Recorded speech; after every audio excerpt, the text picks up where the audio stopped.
Memórias soltas de um percurso nos bombeiros de Angola é o título do livro de Benson Kavila Abílio, apresentado no dia 27 de julho em Luanda.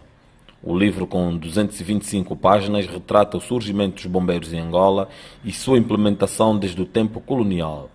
A organização dos bombeiros na Primeira República, a memória dos grandes incêndios que decorreram no país, a inserção da proteção civil em Angola e a teoria da redução de riscos de desastres fazem parte das temáticas em abordagem na obra.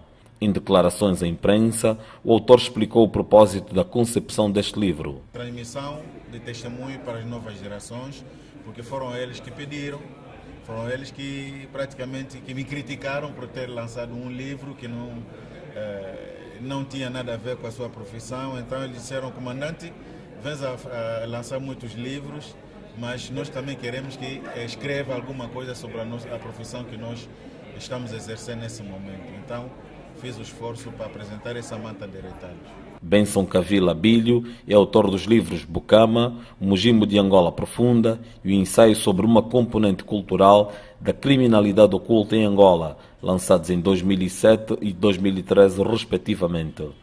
O autor é comandante adjunto do Serviço de Proteção Civil e Bombeiros de Angola.